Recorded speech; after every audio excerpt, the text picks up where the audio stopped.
नमस्कार, debate with साहिल के देखने आप सब, मैं हूं आपके साथ। और देश की संसद में आज शिक्षा, छात्रों के भविष्य और राजनीतिक आरोप प्रत्यारोप को लेकर जबरदस्त टकराव देखने को मिला। लोकसभा में पेपर लीक रोकने से जुड़े संशोधन विधेयक पर चर्चा के दौरान नेता प्रतिपक्ष राहुल गांधी ने लगभग 50 मिनट का भाषण दिया, लेकिन उनकी स्पीच कई बार हंगामे की वजह बन गई। इडियट और अंधभक्त जैसे शब्दों के इस्तेमाल पर सत्ता पक्ष ने कड़ी आपत्ति जताई। संसदीय कार्य मंत्री किरेन रिजिजू ने बार बार नियमों का हवाला देते हुए राहुल गांधी से माफी की मांग की, जबकि लोकसभा अध्यक्ष ओम बिरला ने कई टिप्पणियों को असंसदीय बताते हुए रिकॉर्ड से हटाने के निर्देश दिए। विवाद तब और बढ़ गया जब राहुल गांधी ने छात्र आंदोलन के दौरान गृह मंत्री पर गोली और पैलेट गन चलाने की अनुमति देने का आरोप लगाया। सरकार ने इन आरोपों को पूरी तरह निराधार बताते हुए खारिज कर दिया। इसी हंगामे के बीच लोकसभा ने पेपर लीक रोकने वाले संशोधन विधेयक को ध्वनिमत से पारित कर दिया, जिसमें सख्त सजा और भारी जुर्माने का प्रावधान है। वहीं राज्यसभा में वंदे मातरम के अपमान को दंडनीय अपराध बनाने वाला संशोधन विधेयक भी पारित कर दिया गया। सवाल यह है कि क्या छात्रों के मुद्दे पर बहस राजनीति की भेंट चढ़ गई या लोकतंत्र में तीखी बहस की जवाबदेही का रास्ता है। चर्चा करेंगे इस पे। 3 खास मेहमान जुड़ेंगे हमारे साथ, पर अब आपको बताएंगे कि नेता प्रतिपक्ष राहुल गांधी ने संसद के अंदर केंद्रीय गृह मंत्री अमित शाह को लेकर क्या कुछ कहा। And I'm very happy today to see that the so-called Home Minister of this country does not have the courage to come and sit here. He does not have the courage to come and sit here. Sir, please. आज प्रश्न I saw the Home माननीय Minister. मंत्री जी बैठे हैं, जिनका विधेयक है वो बैठे हैं। I saw the Home Minister, sir. Carcade. Sir, I saw the carcade. 30 cars. With the Home Minister sitting inside the car. Like that. Looking. Shaking. What is this, sir? Speaker, sir. Why is the Home Minister not here today? The Home Minister is not here today because he's not here today because he is scared.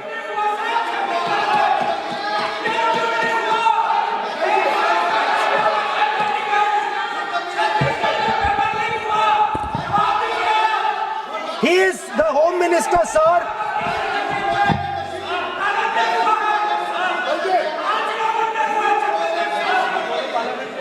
Sir बैठ जाओ। देखिए, आज home मंत्रालय पे चर्चा नहीं हो रही। आज जिस विधेयक पर चर्चा माननीय मंत्री जी बैठे हैं। The Home Minister, sir, the Home Minister. No, आज होम मिनिस्टर पर चर्चा नहीं है। जिस विधेयक पर चर्चा है, विधेयक पे मंत्री बैठे हैं। यही व्यवस्था रहती है सदन के अंदर। Sir, the Home Minister.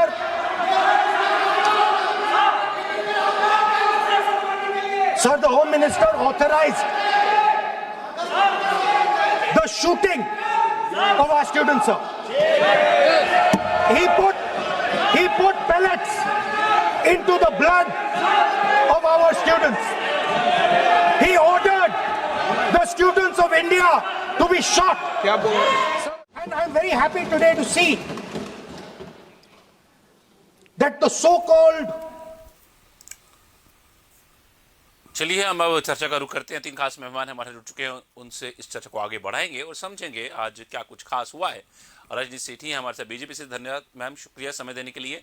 Jagdeep Singh है हमारे साथ कांग्रेस से, सर धन्यवाद, शुक्रिया समय देने के लिए। और डॉक्टर अभिषेक अलावत है पॉलिटिकल एनालिस्ट, सर धन्यवाद, शुक्रिया समय देने के लिए। सर शुरुआत करूंगा डॉक्टर अभिषेक आपसे मैं, क्या आज संसद में छात्रों के भविष्य पर बहस कम और राजनीतिक ब्रांडिंग की लड़ाई ज्यादा देखने को मिली? किस तरह देखते हैं, क्या जो बात होनी चाहिए थी आज संसद के अंदर, ठीक है ध्वनिमत से बिल तो पास हो ही गया, पर जो चीजें होनी चाहिए थी क्या आपको लगता है कि वो हुई? साहिल जी, सर्वप्रथम आपको, आपके दर्शकों को, मेरे दोनों वरिष्ठ को पैनलिस्टों को मेरा प्रणाम। देखिए, जो संसद है वो देश की सर्वोच्च पंचायत है, जिसका से उम्मीद की जाती है कि वहां पे जब बात होगी तो जिस विषय पे बात हो रही है उस पे विषय बात केंद्रित रहेगी। परंतु खैर वो सब नहीं हो पाया। विपक्ष के नेता राहुल गांधी जी ने बहुत ही मजबूती से अपनी बातें रखी और कुछ शब्दों का ऐसा प्रयोग किया जो कि हो सकता है कुछ लोगों के लिए अमर्यादित प्रतीत होते हों, पर आज की तारीख में उनसे भी ज्यादा मर्यादित शब्दों का प्रयोग आजकल पब्लिक डिस्कोर्स में होने लगा है। तो कहीं ना कहीं जो मर्यादा की स्थिति है वो इस समय डामाडोल है। मैं यहाँ पे एक चीज पॉइंट आउट करना चाहूंगा, ये कानून तो दोनों पारित हो गए, बहुत अच्छी बात है, परंतु मेरा सवाल ये है कि क्या केवल सजाओं के प्रावधान कर देने से, क्या सख्त से सख्त कानून बना देने से देश की शिक्षा व्यवस्था सुधर जाएगी? क्योंकि जिस तरीके का सीजेपी का हमने ये प्रोटेस्ट देखा, उससे कहीं ना कहीं मुझे देश की, जो ये जेनजी कह रहे हैं, मुझे दुख हो रहा है कि ये जेनजी इसी शिक्षा व्यवस्था की उपज है।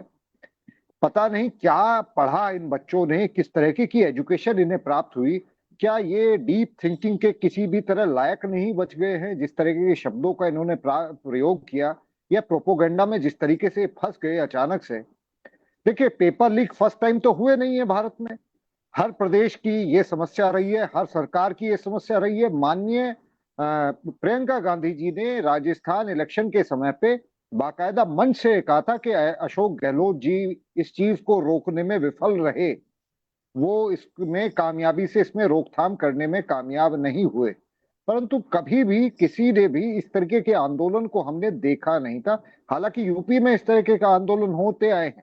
जब हमने देखा कि यूपीएससी, जहां पे एसडीएम नियुक्त किए जाते हैं, उस तक में धांधली हुई और उन लोगों को एसडीएम बना दिया गया, जाति विशेष के लोगों को एसडीएम बना दिया गया, तो ये होता आया है। मेरा सवाल ये है, क्या ये जो नए कानून हैं, इनकी वजह से ये जो पुराने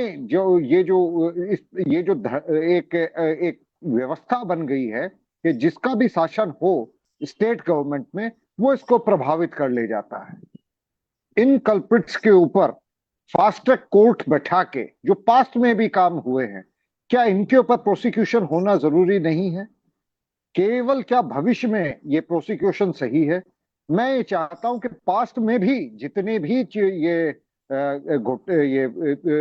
चूक हुई हैं, उन सब को उत्तरदायी ठहराया जाए, उन सब के ऊपर फास्ट ट्रैक कार्रवाई हो। और एक और चर्चा मैं चाहता हूं कि 70 साल से ये रिजर्वेशन पॉलिसी इस देश के सामान्य वर्ग के गरीब बच्चों की बलि ले रही है। क्या इसके ऊपर चर्चा का समय आ गया है? आपने भी सोशल मीडिया पे देखा होगा, इस समय चाहे इंस्टाग्राम हो, चाहे एक्स प्लेटफॉर्म हो या फेसबुक हो, हर जगह एक मुहिम चल रही है, आरक्षण हटाओ के ऊपर एक पूरी बहस चल रही है। क्या हमारी पार्टीज इसके ऊपर, या इनके प्रवक्ता इसके ऊपर दो शब्द कहेंगे? जिस पॉलिसी से ना एससी एसटी का फायदा हुआ, और नुकसान अगर हुआ तो रिवर्स, एक तरीके से रिवर्स जातिवाद हो रहा है सामान्य वर्ग के बच्चों के साथ। जब एक बच्चा 500 अंक पाता है तो वो एडमिशन नहीं पा पाता, दूसरा बच्चा जब 200 कुछ अंक पाता है वो एडमिशन पा लेता है। तो सवाल यह है कि उस 500 अंक पाने वाले बच्चे के दिल पे क्या गुजरता होगा जब वो आत्महत्या करता है? इस स्थिति में क्या इसकी जवाबदेही किसी राजनेता, किसी सरकार, किसी कानूनविद के ऊपर नहीं बनती? मैं खुद छात्रों से जुड़ा हुआ व्यक्ति हूं, मैं खुद कई बच्चों को एजुकेशन जो कंपटीशंस होते हैं उनके लिए तैयारी करने के लिए प्रोत्साहन करता हूं, पर जब वो कुछ अंकों से पीछे रह जाते हैं जनरल कैटेगरी के बच्चे, और वहीं मैं देखता हूं कि ओबीसी, एससी, एसटी के बच्चे, वो जिनके माँ बाप खुद बड़े सक्षम हैं, बड़े अच्छी पोजीशन पे हैं, और वो रिजर्वेशन का फायदा उठाते हुए सीट पा लेते हैं, क्या उस जनरल कैटेगरी के बच्चे के लिए किसी की भी आंखों में पानी या कोई सद्भावना नहीं है? मैं इस डिबेट में इसके साथ शुरुआत करना चाहूंगा। जी ठीक है सर, मैं इसका जवाब भी ले लूंगा दोनों प्रवक्ताओं से, पर मुद्दा आज ये है नहीं कि रिजर्वेशन जो है एक बड़ा अहम मुद्दा है और इस पे एक गहन चर्चा जो है वो बहुत ज़रूरी है और लंबी भी होगी। मैं चलो ओपनिंग कमेंट लेके उसमें मैं इस बात पे भी आ जाऊंगा। जगदीप जी, जिस तरह से आज हम बात करें सदन के अंदर, जिस तरह की आज कार्रवाई वहाँ पर चली है, हंगामा भी हुआ, स्थगित भी हुई, बिल भी पास हुआ, खैर वो तो होना ही था, ध्वनि मत से उसको पारित करना था, पर इन सब के बीच में जो बात होनी चाहिए थी, क्या आपको लगता है कि वो हुई? चाहे वो सत्ता पक्ष हो, चाहे वो विपक्ष हो, सदन के अंदर बात युवाओं के लिए होनी चाहिए थी। एजुकेशन सिस्टम को किस तरह से सुधारा जाए, उस पर चर्चा होनी चाहिए थी, जो कि बहुत अहम है, जो कि कहीं पे भी नहीं दिखी होती हुई। ये 2 दिन रहे, 2 दिन के अंदर कभी किसी भी पक्ष ने ऐसी बात नहीं रखी। साहिल जी,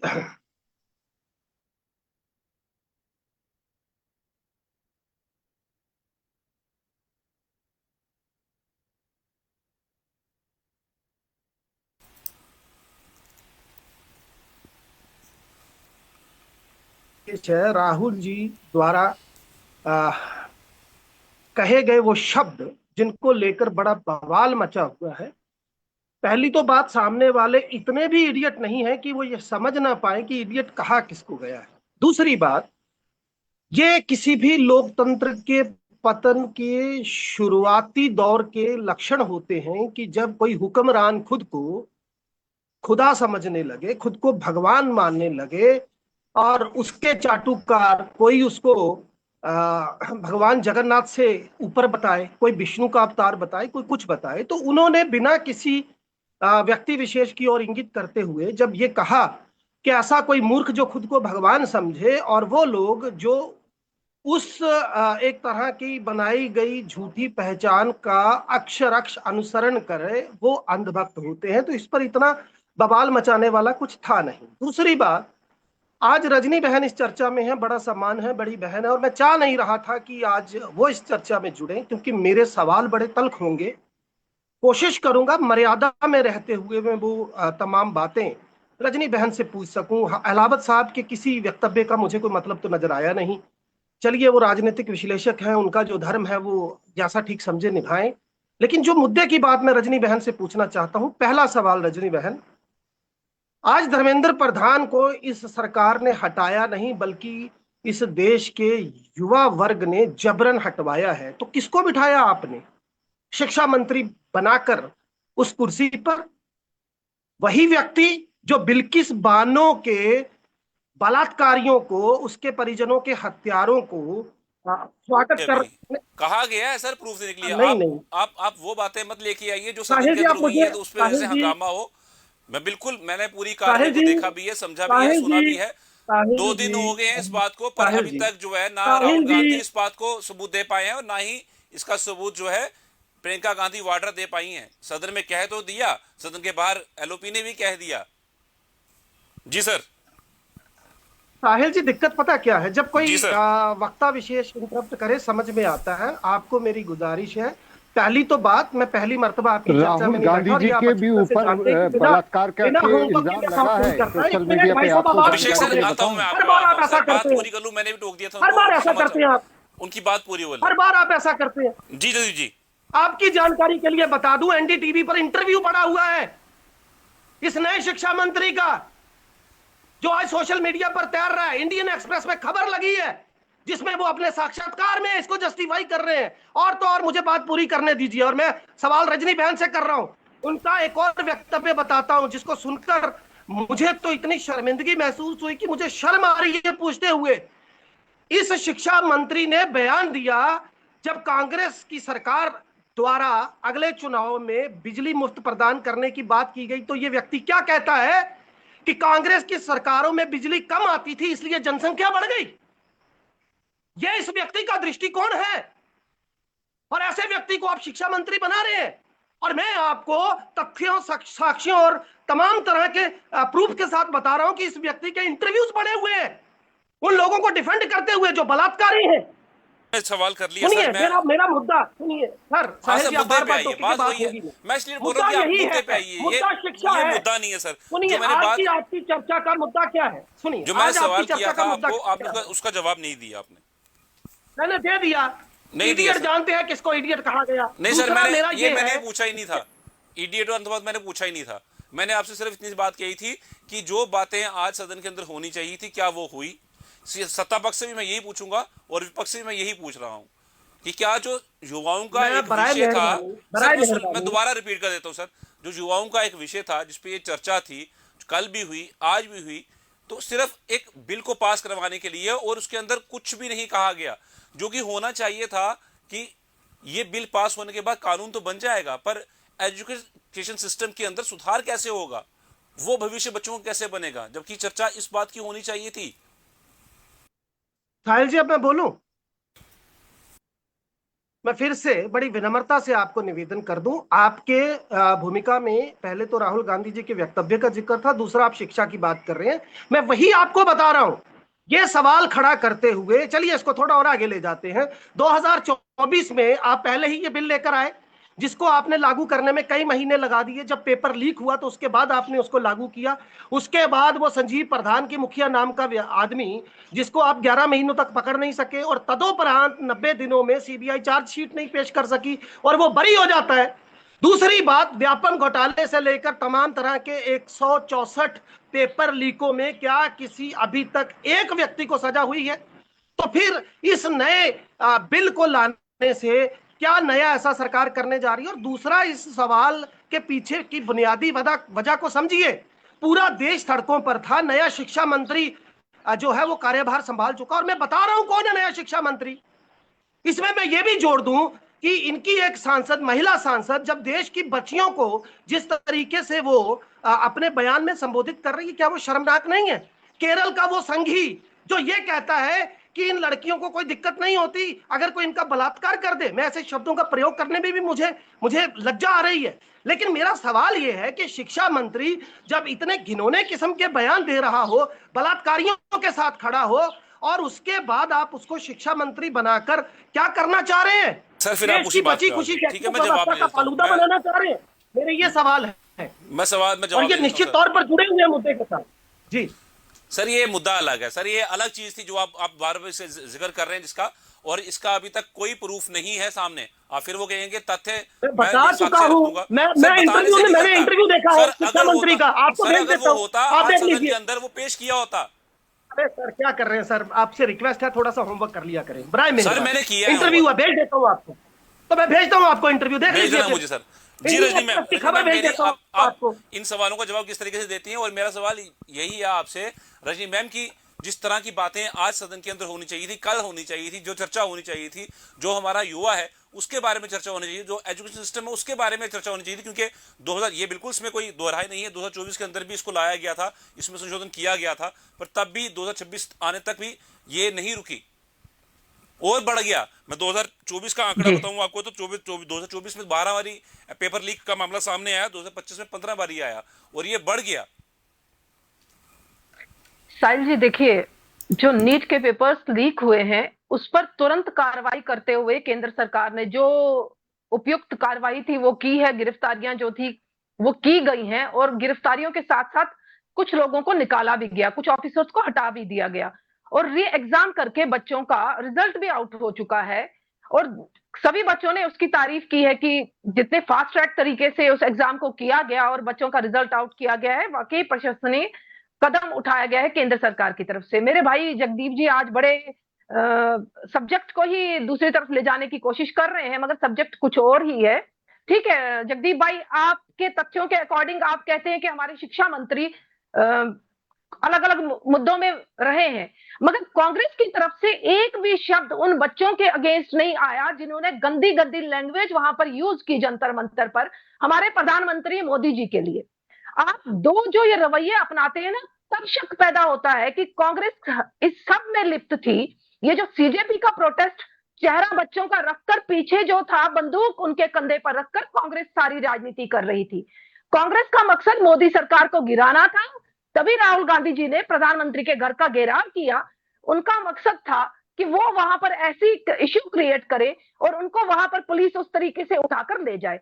कांग्रेस उस मंसूबे में कामयाब नहीं हुई। कांग्रेस ने एक बार भी खंडन नहीं किया, जो जिस मंच से वहां अभद्र भाषा का इस्तेमाल किया, भारत को टुकड़े टुकड़े करने की बात की गई, वहां अल्लाह ही अल्लाह होगा इस तरीके के नारेबाजी की गई, तो वहां पर आप लोगों ने सदन में एक बार भी खंडन नहीं किया कि ये बच्चे जो हैं, स्टूडेंट्स तो अपने बैनर के नीचे काम कर रहे थे, मगर वो कौन सी ताकतें थी, वो कौन से तत्व थे जो वहां पर इस तरीके की भाषा का इस्तेमाल करते हैं। प्रधानमंत्री सिर्फ भाजपा के नहीं है, प्रधानमंत्री कांग्रेस के भी हैं, प्रधानमंत्री सभी पार्टियों के हैं, मगर विपक्ष का क्या रोल रहता है? विपक्ष ने कहां पे पॉजिटिविटी से काम करने की कोशिश की कि जंतर मंतर के प्रोटेस्ट को डाइल्यूट किया जाए, उन बच्चों को समझाया जाए। राहुल गांधी बाहर अपनी राजनीति कर रहे थे, वो सड़कों पर अपना कैंडल मार्च चला रहे थे ताकि कांग्रेस हाईलाइट हो जाए और बच्चों को दिख जाए कि कांग्रेस उनके साथ है। अभी आपने बहुत से इल्जाम लगाए शिक्षा मंत्री पर, ये इल्जाम आपको आज ही क्यों याद आए? जब वो शिक्षा मंत्री बने हैं, उससे पहले भी तो वो मंत्रालय का काम संभाल रहे थे ना। उस समय कांग्रेस ने क्यों नहीं टिप्पणी की? कांग्रेस ने क्यों नहीं ऑब्जेक्शन की कि वो इन इन चीजों में लिप्त हैं? अभी तो आप लोग उसको प्रूव नहीं कर पाए। बिल्कुल सही कह रहे हैं साहिल जी, पार्लियामेंट में तो आप लोगों के पास कोई ऑथेंटिसिटी थी नहीं कि भाई उनका किसी चीजों में आप लोग नाम ले रहे हैं, मगर किसी पर लाछन लगाना आप लोगों की एक प्रवृत्ति बन चुकी है। जो लैंग्वेज सीजेपी के गुंडा बच्चे, जो गुंडागर्दी करने वाले बच्चे यूज कर रहे थे, वही लैंग्वेज हमारे एलओपी वहां पर यूज कर रहे थे। बड़ी शर्म आती है कि हमारे एलओपी, जो देश के एलओपी बने हुए हैं कांग्रेस की तरफ से, उनके मुंह से ऐसी अभद्र भाषा का बोलना, तो हम उन बच्चों का कैसे खंडन करेंगे जो बच्चे वहां पर गंदी लैंग्वेज को यूज कर रहे थे। मुझे अफसोस होता है कि आप अपनी पॉलिटिकल चमकाने के लिए, पॉलिटिक्स को चमकाने के लिए आज उस लेवल पर पहुंच चुके हैं कि आपको हम सब अंधभक्त दिख रहे हैं। आपको भाजपा के कार्यकर्ता और जो प्रधानमंत्री मोदी जी को सपोर्ट करने का काम कर रहे हैं, वो सब अंधभक्त दिख रहे हैं। सिर्फ दूध से धुली हुई पार्टी जो दिख रही है, वो सिर्फ कांग्रेस दिख रही है। मैं जगदीप जी आपसे निवेदन जरूर करूंगी, राजनीति करिए, मगर इतने गिरे हुए लेवल की राजनीति मत करिए कि देश को दांव पर लगाकर, इंटरनेशनल फोर्सेस को एंटर करवाकर और हमारे देश की छवि को पूरे इंटरनेशनल लेवल पर धूमिल करके आप कांग्रेस सोच रहे हैं कि हम यहाँ पर शासन करेंगे, वो इम्पॉसिबल है। और सीजेपी का भी कुछ चेहरा आपके सामने आ चुका है, चाहे वो वीडियो के माध्यम से, चाहे वो माफीनामे के माध्यम से। आज बच्चे माफी मांग रहे हैं। आज जिन बच्चों ने गंदी लैंग्वेज या प्रधानमंत्री जी के लिए वो वल्गर लैंग्वेज यूज की है, जो मुझे यहाँ पर कहने में भी शर्म महसूस होती है, और बच्चियों ने रिकॉर्ड तोड़ दिया। जगदीप जी, क्यों एलओपी ने कोई खंडन नहीं किया?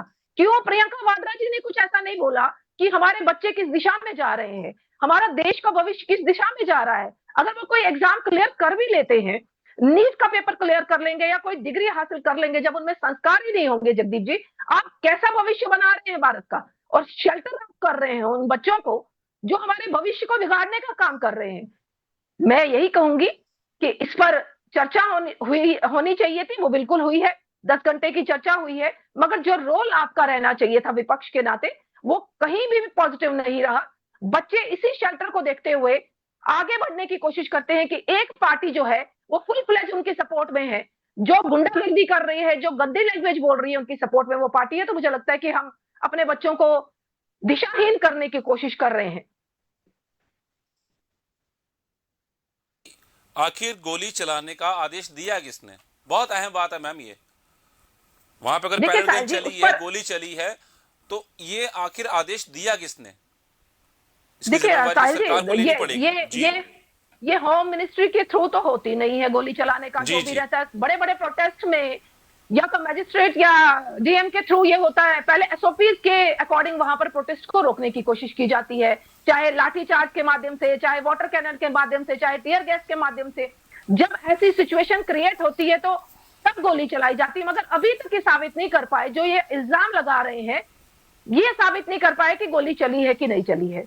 हाँ, ये साबित हो चुका है, उन बच्चों ने, उपद्रवियों ने वहां पर गाड़ियों को तोड़ने का काम किया, जर्नलिस्टों को मारने का काम किया, हमारी आर्मी को गालियां निकालने का काम किया। जो देश की रक्षा करती है आर्मी, उनको कैसे घेरा गया, ये साबित हो चुका है। और आज आपके सामने सुप्रीम कोर्ट ने भी कुछ डिसीजंस लिए हैं जिसका खंडन सीजेपी ने किया, जिसको उन्होंने मानने से इनकार किया। तो आप समझ सकते हैं कि ये कौन सी कॉकरोच पार्टी है जो सुप्रीम कोर्ट को भी नहीं मान रही। और कांग्रेस की तरफ से एक भी बयान नहीं आता कि सुप्रीम कोर्ट एक मेन हमारे यहाँ लीगल वे का प्रोसेस है जहां पर हम सबको मानना पड़ता है।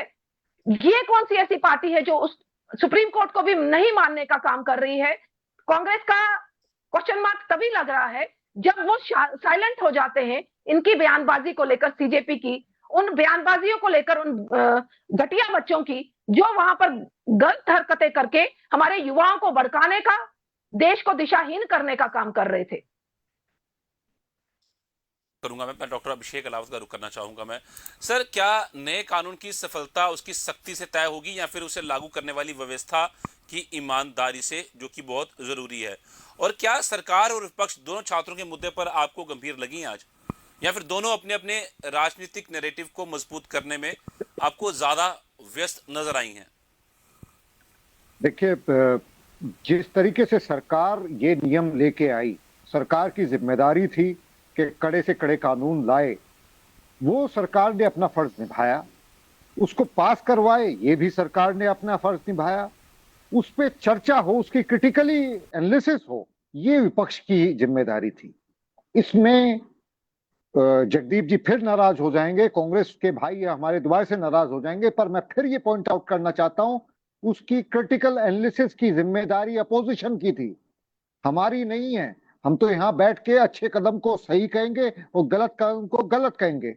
आपके जो नेता प्रतिपक्ष थे और जितने भी आपके नेता प्रतिपक्ष के साथी थे, उन्होंने इसके ऊपर चर्चा में जिस तरीके से आपको बातें रखनी चाहिए थी, अपने सुझाव रखने चाहिए थे, जिससे कि हम जैसे लोग प्रभावित होते आपकी तरफ से, उसकी तरफ कोई भी कदम नहीं उठाया गया। केवल चर्चा को भटकाने की तरफ ध्यान था।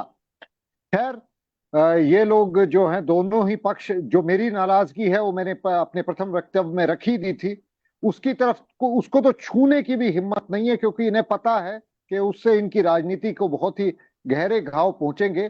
पर मैं उससे हटूंगा नहीं, रिजर्वेशन जाना चाहिए, मैं इसके फेवर में हूं और मुझे पूर्ण विश्वास है, मैं गारंटी देता हूं, इसके ऊपर कोई भी राजनीतिक पार्टी छुएगी नहीं। पर ये एक बड़ा राजनीतिक आंदोलन बन के उभरेगा साहिल जी, इसके लिए हम जैसे लोग साइलेंटली काम कर रहे हैं। रिजर्वेशन को अब खत्म होने का समय आ गया। जी धन्यवाद। एक बहुत बड़ा मुद्दा है, क्योंकि इस देश के अंदर मुझे नहीं लगता कि इतनी आसानी से ये होगा। जगदीप जी, आप इस पे पार्टी नहीं छुएगी, हम तो जगदीप जी, छुएंगे, आप इस पे रिएक्शन देना चाहेंगे अपना, क्योंकि हमें तो इलेक्शन आरक्षण नहीं को लगता। लेकर? सर साहिल जी, अब मैं आपसे, ये मेरी विनम्रता से एक अनुरोध रहेगा कि थोड़ा सा वक्त मुझे ना अनइंटरप्टेड दिया जाए, क्योंकि आप थोड़ा ट्रैक मैं से उस थोड़ा तरफ दूसरे ले नहीं जाते लेके हैं, जा रहा। फिर आगे आप माफ जोड़ने की कोशिश कीजिएगा, करते हैं। जो आप पत्रकार है, मुझे पता है पत्रकार को बड़ी ही एक सही आदत होती है, वो किस तरीके से किस वक्तव्य को किस कहां पे किस तरीके से जोड़ेगा। जी सर। देखिए साहिल जी, मेरी ऐसी कोई मंशा नहीं है, और मैं हमेशा से जब भी चर्चा में जाता हूँ पूरी ईमानदारी से अपना पक्ष रखता हूँ, और मैं ये मान रहा हूँ, मान के चल रहा हूँ कि इस देश में आज का सबसे ज्वलंत मुद्दा हमारी शैक्षणिक व्यवस्था थी। तो ऐसे में, जैसे रजनी बहन ने कहा कि आज आपको याद आ गई कि आप जी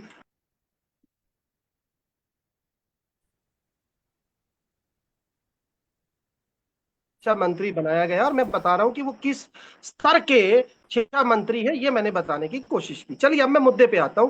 कुछ एक बातें पहले मैं जरा अलावत साहब को जरा थोड़ा सा स्पष्ट कर दूं चीजें। अलावत साहब, मैं भी उसी कम्युनिटी से आता हूं जिससे आप आते हैं, लेकिन मैं आज आपको बड़ी साफगोई से बता दूं कि इस देश में आज भी इसी भाजपा के राज्य में केवल इसलिए किसी दलित की हत्या कर दी जाती है कि उसने चश्मा पहन लिया, या वो घोड़ी पर चढ़ गया, या उसने मूछें रख ली, या किसी दलित अफसोस की होता बच्ची है, किसी नदी से पानी तो भर रही है, रिजर्वेशन से तो अगर इसके 70 साल में ये देखिए, समस्या ये सॉल्व आपकी नहीं दिक्कत हुई है। है, तो इसका मतलब वो लाखों साहब, आप पढ़े लिखे आदमी है, पहले ये बताइए, आप पढ़े लिखे जगदीप आदमी है। भाई, 70 साल में जब ये साहिल जी, रिजर्वेशन इस this is समस्या को not- नहीं I'm बदल sorry, पाया, मैं क्या तो डिबेट इसका करूंगा मतलब जी? पॉलिसी बदलने की हर आवश्यकता बार ये है। होता है। सर बात मैं रख बात लीजिए, शुरू मैं नहीं आपसे करूंगा, ये आपसे जवाब ले लूंगा। ये मैं पढ़े लिखे आदमी है। जी देव जी, क्या क्या चाहते हैं? ये चाहते हैं मैं अपनी बात का जवाब सुनना, तो सर। फिर हिम्मत रखे सुनने की। तो मैं ये बता रहा हूं केवल इसलिए कि दलित कुर्सी पर बैठ गया, किसी रामलीला के मंच पर उसकी हत्या हो जाएगी, किसी आदिवासी के मुंह पर पेशाब कर दिया जाएगा, तो निश्चित तौर पर यह कहना कि आज हमारे देश में दलित समुदाय की स्थिति बेहतर है, पहली तो ये बात। दूसरी बात, मैं इस बात के व्यक्तिगत तौर पे पूरी तरह से खिलाफ हूं कि वो व्यक्ति, जो लोग अब बेहतर स्थिति में हैं, जिन्होंने आरक्षण का लाभ ले लिया, उनके बच्चों को इसका लाभ नहीं मिलना चाहिए, और लाभ बिना कोई जाति पाति देखे आर्थिक रूप से कमजोर पिछड़े लोगों को मिलना चाहिए। इसीलिए ईडब्ल्यूएस का समर्थन जो है वो देश के तमाम विपक्षी जमातों ने किया। सुनिए, बस इतना ही सुनना देश की चाहता था मैं तमाम आपसे। विपक्षी जमातों ने किया। अब मुझे बात करने दीजिए ना। मैं ये कह रहा हूं कि आरक्षण जो है वो, अब ये दोबारा से गायब हो गए, मैं बीच में इंटरजेक्शन कर दूं। केवल इतना ही सुनना चाहता हूं कि आरक्षण क्या आर्थिक रूप से गरीब मेधावी छात्रों को, जो पढ़ाई में अच्छे हैं, आर्थिक रूप से कमजोर हैं, क्या उनको मिलना चाहिए, या केवल किसी जाति में पैदा हो? बीच में कट गया था। मैंने आपकी बात, हाँ आ गई। ठीक है, मैं जरा रजनी बहन की बात का जवाब दे दूं। आपका हो गया भाई साहब, हो गया आपका। अब सुनिए रजनी बहन, पहली तो बात बड़े अफसोस के साथ कहना पड़ रहा है कि इस प्रदर्शन में ट्रक जो है पत्थरों से भरा पुलिस लेकर आई, ये स्थापित हो गया। इस प्रदर्शन में सीआरपीएफ की एक वरिष्ठ महिला अधिकारी ने यह बता दिया कि उसको ऑर्डर्स होम मिनिस्ट्री द्वारा आए। और मुझे बड़े अफसोस के साथ कहना पड़ रहा है कि आपका यह कहना कि होम मिनिस्ट्री तो ऑर्डर करती नहीं। अरे AK-47 से गोलियां चलाई गई बिहार में, और आप इतनी, मैं क्या कहूं आपको, मतलब आपको थोड़ा सा आभास है कि थोड़ी सी संवेदनशीलता है आप में बची हुई, आपके भी बच्चे होंगे। दूसरी बात, आप जंजी की भाषा पर बोल रही हैं, तो मैं बता दूं, इन जंजीज को कॉकरोच बनाया किसने? हमारे देश के सुप्रीम कोर्ट के सुप्रीम जस्टिस ने। उस पर कभी आप कुछ बोली? जब देश की सबसे बड़ी पंचायत में एक मेंबर ऑफ पार्लियामेंट को आपका रमेश बिधूड़ी मां बहन की गालियां देगा, तब आप कुछ बोली? जब इस देश के पहले प्रधानमंत्री को अयाश कहा जाएगा, तब भाजपाई किसी ने कुछ कहा? मैं ये कह रहा हूं, जो आपने बोया है वही आप काटोगे। आज एक बार नरेंद्र मोदी जी और उनकी सरकार को यह एहसास हो गया कि इस देश की युवा पीढ़ी जो है वो आपके फैलाए इस इंद्रजाल में नहीं फंसने वाली। हिंदू मुसलमान जात पात से परे उनको मतलब है बुनियादी बातों से, और उन्होंने अपने तमाम वो मुद्दे जो सीधे तौर पर उनसे जुड़े थे, उन्होंने उनको आपसे किस तरीके से मनवाया, आपको मजबूर किया कि आप सही फैसला लें, ये देश ने देख लिया है। अब सवाल ये है कि आज की इस चर्चा में मैंने फिर से कह रहा हूं, साहिल जी, मैं इधर उधर की बातें नहीं जोड़ता, मैंने सीधा कहा आपने शिक्षा मंत्री बदल दिया। अब किसको लेकर आए शिक्षा मंत्री जो ये कहता है कि कांग्रेस के राज में बिजली नहीं थी इसलिए बच्चे ज्यादा पैदा हो गए? जो बलात्कारियों को उनका इस्तेमाल करता है, उनका स्वागत करता है, NDTV पर उसका इंटरव्यू है। तो मुझे बताइए कैसी शैक्षणिक व्यवस्था चाहता है इस देश का राष्ट्रीय स्वयं सेवक संघ? कैसे लोगों को वो भर रहा है देश की यूनिवर्सिटीज में? कैसे शिक्षा का फालूदा बनाया जा रहा है? कैसे 60,000 स्कूल सरकारी बंद कर दिए गए? कैसे शिक्षा का निजीकरण किया गया? कैसे पेपर लीक हुए? एक चिड़िया तक पकड़ी आपने? 164 पेपर लीक है पिछले 12 सालों में, बताइए। तो किसी बात का कोई जवाब नहीं है, उल्टा आप जंजी को कोसेंगे तो माफ कीजिएगा, ये चलने वाला नहीं है। एक छोटी सी बात जगदीप भाई से एक छोटी सी बात, 164 ये कह रहे हैं, मुझे आवाज नहीं आ रही, मैंने अपना तथ्य रख दिया। अगर रजनी बहन कुछ बोले तो ठीक रहेगा, क्योंकि भाजपा से वो है मेरे भाई जी। इनसे 10 पेपर लीक्स की लिस्ट पूछ ले, मैं इनको लिस्ट बता सकता हूँ। ये 164 समझ नहीं आ रही, पर रजनी बहन से सवाल पूछे मैंने, और मैं तवक्को करूंगा भाजपा प्रवक्ता होने के नाते वो जवाब दे। भाई साहब, आप राजनीतिक विश्लेषक है मेरे प्रभु, आप भाजपा के प्रवक्ता नहीं है। समस्या ये है, नहीं हूं, मैं एक आम आदमी हूं, इसीलिए पूछ रहा हूं कि अपने ये जो आप 164 कह रहे हैं, इनमें से 20, चलिए 10 कर दीजिए, 10 ऐसे पेपर लीक्स जो बीजेपी के राज में हो, आप कृपया करके मुझे अज्ञानी को ज्ञानी करा दीजिए। आप मुझे 10 की लिस्ट दे दीजिए। 164 तो आप कह रहे हैं कि लीक हुए, आप उनकी बैकिंग के साथ, नंबर्स के साथ, तारीखों के साथ, कौन कौन सा पेपर, कौन कौन सा सब्जेक्ट का वो लीक हुआ, आप प्लीज वो आप मेरे सामने रख दीजिए, मैं मान लूंगा आप तैयारी के साथ आए हैं। 164 का है साहब, आपने 164 का है, मैं 100 भी पूछ सकता था, पर 10 आसानी से आप बता पाएंगे, तो इससे आसान और क्या दे सकता हूं आपको सवाल? 10 बता दीजिए लिस्ट में आपके पास हो तो। अगर आप तैयारी से आए हैं। जी जी जी, मुझे कुछ समझ नहीं आया, आवाज नहीं आ रही थी, अब आ रही है, आप करें बात जी। रजनी मैम, किस तरह से आप इन बातों का जवाब दे सकते हैं? और जो साथ में सबसे अहम बात है, जो केंद्रीय गृह मंत्री अमित शाह को लेकर जिस तरह की बातें रखी गई थी आज सदन के अंदर, उनको आप किस तरह से देखते हैं? और एक बात तो है कि ये 2 दिन जो रहे यहाँ पर, क्या आपको लगता नहीं था कि प्रधानमंत्री इस चर्चा में मौजूद रहने चाहिए थे, अमित शाह यहाँ पर मौजूद रहने चाहिए? क्या ऐसा नहीं होता है? क्योंकि बहुत बार बिल पास होते हैं और प्रधानमंत्री बैठे हुए नजर आते थे वहां पर सदन के अंदर, पर इस बार ऐसा नहीं हुआ है। साहिल जी, देखिए, जो कानून हम लोग अमेंडमेंट कर रहे थे, उस कानून में विपक्ष का जो रोल होना चाहिए था, मैंने शुरुआत में बोला, वो रोल देखने को नहीं मिला। विपक्ष अगर संशोधन चाहता था, विपक्ष अगर कुछ चेंजेस चाहता था, कह रहे कि इस कानून के आने से क्या होगा, तो वो बता देते ना कि इसमें क्या चीज ऐसी ऐड करनी थी जिससे ये सशक्त कानून बनता। और इस पे फास्ट ट्रैक तरीके से तो वैसे ही हम लोगों ने इसको इंक्लूड कर दिया है।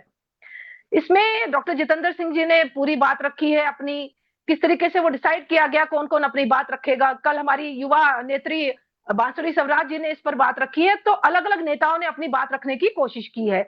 मेरे भाई बिल्कुल सही कह रहे हैं कि तथ्यविहीन बातें करने में जगदीप जी एक्सपर्ट हैं। उनके पास कोई फैक्ट्स फिगर्स नहीं होते और वो इल्जाम लगाने में एक्सपर्ट हैं। वो भूल जाते हैं कि कांग्रेस की सरकारों में कितने पेपर लीक हुए हैं, वो भूल जाते हैं राजस्थान में, हिमाचल प्रदेश में, उत्तराखंड में कांग्रेस की सरकारों में कितने पेपर लीक हुए, उसका जिक्र नहीं करेंगे। वो ले दे के घुमाकर उसको इश्यू को वहां ले जाएंगे कि हमारे पूर्व प्रधानमंत्री को अय्याश कहा। भाई मेरे, हमने नहीं कहा, वो हिस्ट्री दिखाती है, उनके फोटोज दिखाते हैं, उनकी वीडियोस दिखाते हैं कि वो क्या क्या करते रहे हैं, उनका कैसा रोल रहा है। ये कोई हम खुद क्रिएट नहीं कर रहे।